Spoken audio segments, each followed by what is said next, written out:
Dear students, today we are going to discuss about another important topic, that is symbiotic nitrogen fixation. ഞാൻ കഴിഞ്ഞ ക്ലാസ്സിൽ അവസാനിപ്പിച്ച് നിങ്ങളോട് പറഞ്ഞത് സിംബയോട്ടിക് നൈട്രജൻ ഫിക്സേഷന്റെ വളരെ പ്രധാനപ്പെട്ട ഒരു സീക്വൻഷ്യൽ സ്റ്റെപ്പായിരുന്നു. നമുക്കറിയാം, നമ്മുടെ നാട്ടിലുള്ള വീട്ടിലുള്ള ഒരുപാട് ലെഗ്യൂമിനസ് പ്ലാന്റുകൾ നിരന്തരം നൈട്രജൻ ഫിക്സേഷൻ നടത്തിക്കൊണ്ടിരിക്കുന്നുണ്ട്. അതെങ്ങനെയാണ് നടത്തിക്കൊണ്ടിരിക്കുന്നത്? അത് നടത്തിക്കൊണ്ടിരിക്കുന്നതിന്റെ പ്രധാനപ്പെട്ട കാരണം ഇത്തരത്തിലുള്ള ലെഗ്യൂമിനസ് പ്ലാന്റിന്റെ റൂട്ട് നൊഡ്യൂള് ബയോളജിക്കലി ഫിറ്റ് ആയിട്ടുള്ള ചില ഓർഗാനിസവുമായിട്ട് സിംബയോട്ടിക് അസോസിയേഷൻ നടത്തിയിട്ടാണ് നൈട്രജൻ ഫിക്സ് ചെയ്യുന്നത്. അത് വലിയൊരു ലബോറിയസ് പ്രോസസ്സാണ്. നമ്മളൊരു കോംപ്ലിമെന്ററി ക്ലാസ്സിൽ ഇത്രമേൽ ഡീറ്റെയിൽ ആയിട്ട് അത് പറയേണ്ടതായിട്ടില്ല. എന്നിരുന്നാൽ പോലും പരീക്ഷയ്ക്ക് ചിലപ്പോൾ ചോദിക്കും, what is symbiotic nitrogen fixation? What are the important process that is taking place within the symbiotic nitrogen fixation? That's why we are going to discuss this topic in detail. Symbiotic nitrogen fixation ഏറ്റവും popular ആയിട്ടുള്ള process biological nitrogen fixation ആണ്. What is actually the symbiotic nitrogen fixation? Conversion of nitrogen into ammonia by symbiotic organism is called symbiotic nitrogen fixation. Conversion of nitrogen into ammonia by symbiotic organism is called symbiotic nitrogen fixation. The most popular example is Frangia and Rhizobium. These are the most popular example of biological nitrogen fixation. They contain nitrogenous enzyme. This particular organism which contain nitrogenous enzyme, they have ability to fix atmospheric nitrogen. ഇതിന് അറ്റ്മോസ്ഫിയറിൽ അന്തരീക്ഷത്തിലെ nitrogen fix ചെയ്യാനുള്ള capacity ഉണ്ട്.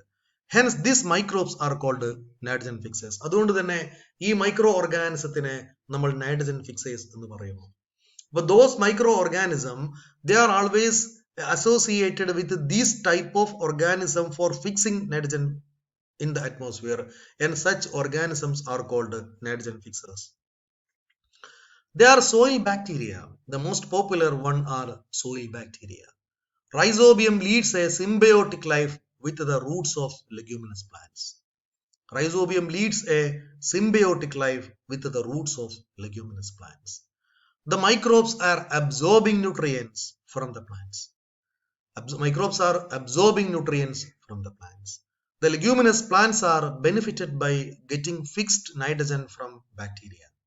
The leguminous plants are benefited by getting fixed nitrogen from the bacteria. ഒരു particular nitrogen ഈ പറയുന്ന ഓർഗാനിസത്തിൽ നിന്ന് സ്വാഭാവികമായിട്ടും available ആവുകയും അത് ഫിക്സ് ചെയ്യാനുള്ള കപ്പാസിറ്റിയുള്ള മൈക്രോ ഓർഗാനിസം സോയിലിൽ നിരന്തരം ഉണ്ടാവുകയും ചെയ്യുന്നു. The bacterium enters the root cell and produce root nodule. അല്ലെ, ബാക്ടീരിയം ഉള്ളിലോട്ട് കയറുകയും അതിന്റെ ഭാഗമായിട്ട് റൂട്ട് നോഡ്യൂൾസ് ഉൽപ്പാദിപ്പിക്കുകയും ചെയ്യുന്നു. The bacterium multiply in the root nodule. ഇതൊക്കെ നമ്മൾ നേരത്തെ പിക്ചറിൽ കണ്ടതാണ്. The bacterium use the root nodule as the nitrogen fixing factory. The leguminous plant produce a red pigment called hemoglobin inside the root nodule. Like hemoglobin combined with oxygen and provide a oxygen free environment for nitrogen activity. അപ്പൊ nitrogen fix ചെയ്യുന്ന സ്ഥലത്ത് വളരെ പ്രധാനപ്പെട്ട ഒരു haemoglobin എന്ന് പറയുന്ന ഒരു pigment ഉണ്ട് കേട്ടോ. എന്താണ് ഈ പിഗ്മെന്റ് ചെയ്യുന്നത്? Which always combine with oxygen and provide an oxygen free environment for nitrogenous activity. This enzyme nitrogenase become active in the absence of oxygen. Oxygen inactivate the enzyme. The enzyme catalyze the reaction of nitrogen reduction. Nitrogenase is a protein enzyme. Nitrogenase എന്ന് പറയുന്നത് വളരെ പ്രധാനപ്പെട്ട ഒരു proteinaceous ആയിട്ടുള്ള enzyme ആണ്. By the help of this enzyme, the nitrogen can be fixed freely. ഇനി അതിന്റെ വളരെ ഡീറ്റെയിൽ ആയിരിക്കുന്ന സ്റ്റെപ്പുകളിലേക്കൊന്നും നമ്മൾ പോകുന്നില്ല. വളരെ പ്രധാനപ്പെട്ട ഒരു ഫോർമേഷൻ മാത്രം പറഞ്ഞുകൊണ്ട് നമ്മൾ അവസാനിപ്പിക്കുകയാണ്. നോക്കൂ, ഇതാണ് സിംബയോട്ടിക് നൈട്രജൻ ഫിക്സേഷന്റെ സ്റ്റെപ്പ്. ഫസ്റ്റ് തന്നെ എന്ത് ചെയ്യുന്നു? ഈ റൂട്ട് ഹെയറിന്റെ അടുത്തേക്ക് മൈക്രോ ഓർഗാനിസം വന്നു നിൽക്കുന്നു. Recognition and attachment. The rhizobial cell വന്ന് അന്ന് അറ്റാച്ച് ചെയ്തു. Excretion of nod factors by bacterium causing root hair curling. അല്ലെ, റൂട്ട് ഹെയർ കേൾ ചെയ്യുന്നു. മൂന്നാമത്തത് inversion. Rhizobia penetrate root hair and multiply within an infection thread. അപ്പൊ സ്വാഭാവികമായിട്ടും ഇവിടെ microbe വന്നു. ഈ മൈക്രോബിന്റെ അറ്റാച്ച്മെന്റ് സ്വാഭാവികമായിട്ടും റൂട്ട് നൊഡ്യൂൾ ഉണ്ടാക്കാൻ സഹായിക്കുന്നു. അതിനെന്ത് ചെയ്യുന്ന വെച്ചാൽ ഈ മൈക്രോബ് റൂട്ടിന്റെ അടുത്ത് വന്ന് ഇത് കംപ്ലീറ്റ് സ്പ്രെഡ് ചെയ്യും. ഈ സ്പ്രെഡ് ചെയ്തിട്ട് റൂട്ട് കംപ്ലീറ്റ് നിറഞ്ഞു നിൽക്കുകയും ചെയ്യുന്നു. Inversion. Rhizobia penetrate root hair and multiply within an infection thread. Bacteria in infection thread grows toward root cell. Then അത് സ്വാഭാവികമായിട്ടും ഇൻഫെക്ഷൻ ത്രെഡ് ഇതിന്റെ ഉള്ളിലോട്ട് ക്ലിയർ ആയിട്ട് പോകുന്നു. Bacteria in infection thread grow toward root cell. Root സെല്ലിലോട്ട് grow ചെയ്യുന്നു. Infection thread invaded plant cells and those near by are stimulated to divide. Then formation of bacteroid state within the plant cell. അങ്ങനെ ഒരു ബാക്ടീരിയോഡ് ഉണ്ടാവും. This is ബാക്ടീരിയോഡ്. ബാക്ടീരിയോഡ് എന്ന് പറയുന്നത് bulk number of rhizobium, അല്ലെ, ഒരു bunch of rhizobium. Continued plant and bacterial cell division അങ്ങനെ divide ചെയ്ത്, normally നമ്മൾ ഇത് കാണുമ്പോൾ ഇത്രയും വലിയ പിക്ചർ ആണെങ്കിലും നോർമൽ റൂട്ടിൽ ഈ മൈന്യൂട്ട് പോർഷൻ ആയിട്ടാണ് കാണുന്നത്. So this is the symbiotic nitrogen fixation. ഇതിന്റെ തിയററ്റിക്കൽ ആസ്പെക്ട്സ് ആണ് ഞാൻ പറഞ്ഞത്. അറ്റ്ലീസ്റ്റ് നിങ്ങൾ എക്സാമിന് ചോദിക്കുകയാണെങ്കിൽ ഇത് തന്നെ എഴുതി വെക്കണം. ദിസ് സ്റ്റെപ്പ്, ഈ ചിത്രവും അതേപോലെ തന്നെ ഈ ഒരു ഡീറ്റെയിൽ ആയ കാര്യങ്ങൾ പറഞ്ഞു കഴിഞ്ഞാൽ that can help for your examination for getting better score. ഇതാണ് അതിന്റെ ഡയഗ്രമാറ്റിക്കൽ റെപ്രസെന്റ്. ഇത് റൂട്ടാണ്, റൂട്ട് ഇത് മണ്ണാണ്, മണ്ണിന്റെ ഉള്ളിലുള്ള റൂട്ട്, ആ റൂട്ടിലേക്ക് മൈക്രോബ്സ് വരുന്നു, അത് അറ്റാച്ച് ചെയ്യുന്നു, അത് കർവ് ചെയ്യുന്നു. അത് നോർമലി ഈ പറയുന്ന മൈക്രോ ഓർഗാനിസത്തിന്റെ ത്രെഡ് പ്ലാന്റിന്റെ ഉള്ളിലോട്ട് വരുന്നു. അത് കംപ്ലീറ്റ് ആയിട്ട് ഈ രീതിയിൽ സ്പ്രെഡ് ചെയ്ത് നമുക്കറിയാം ഒരു റൂട്ട് നോഡ്യൂൾ പ്ലാന്റിൽ ഫോം ചെയ്യുന്നു. This is the biological nitrogen fixing process of micro organism. Okay, this is the pictorial representation. Okay, അപ്പൊ ഇനി യഥാർത്ഥത്തിൽ എന്താണ് ഇവിടെ സംഭവിക്കുന്നത്? Bio chemistry of nitrogen fixation. നമുക്കറിയാം, വളരെ കൃത്യമായിട്ട് പറയുകയാണ്, നൈട്രോജനേസ് എന്ന് പറയുന്ന ഒരു എൻസൈമും ഹൈഡ്രോജനേസ് എന്ന് പറയുന്ന എൻസൈമുമാണ് ഈ പറയുന്ന പ്രോസസ്സ് ഉണ്ടാക്കുന്നത്.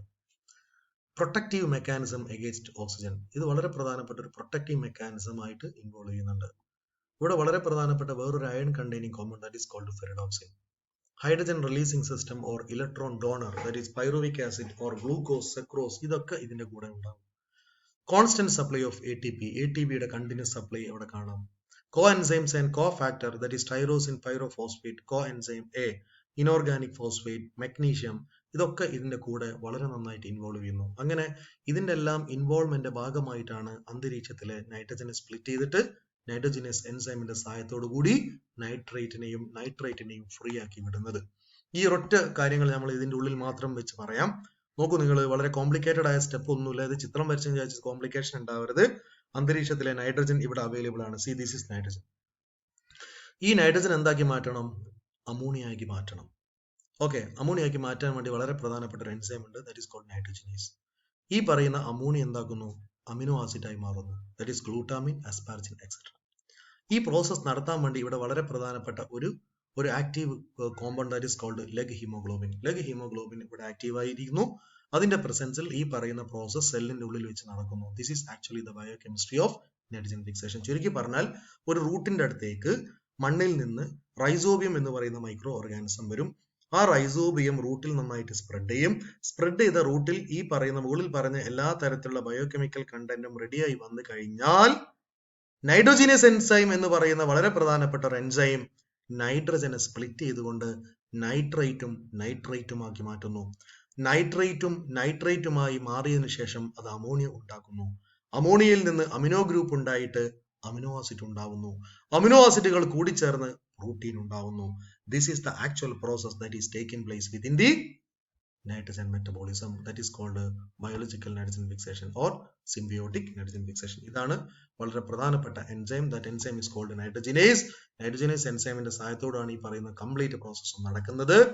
Play a key role, active in anaerobic condition, made up of two protein subunit, non-heme iron protein and iron molybdenum protein. Non-heme iron protein, that is iron protein or dinitrogen reductase. Iron molybdenum protein, that is molybdenum iron protein or dinitrogenase. Then iron protein react with ATP and reduces second subunit, which ultimately reduces nitrogen into ammonia. This is what is called biological nitrogen fixation. Clear? ഡീറ്റെയിലേക്കൊന്നും ഞാൻ പോകുന്നില്ല. ഇനി just നമ്മൾ പറയേണ്ടത് വളരെ പ്രധാനപ്പെട്ട ഒരു topic ഉണ്ട്, that is called leg hemoglobin. എന്താണ് leg hemoglobin? Leg hemoglobin is a red mycoglobin-like protein present only in the healthy root nodules of legume. It encoded certain gene of the legume. അതാണ് importance. ലെഗ്യൂമിന്റെ ഉള്ളിലെ വളരെ പ്രധാനപ്പെട്ട ജീനുമായിട്ട് connection ഉള്ള ആള് കൂടിയാണ് കേട്ടോ ഈ leg hemoglobin. It is found outside the bacteroid. ഇത് ബാക്ടീരിയോഡിന്റെ പുറത്താണ് കാണുന്നത്. ബാക്ടീരിയോഡ് എന്ന് പറഞ്ഞാൽ എന്താണ്? ഈ പറയുന്ന റൈസോബിയം നിറഞ്ഞു നിൽക്കുന്ന സെല്ലിന്റെ പേരാണ് കേട്ടോ ബാക്ടീരിയോഡ്.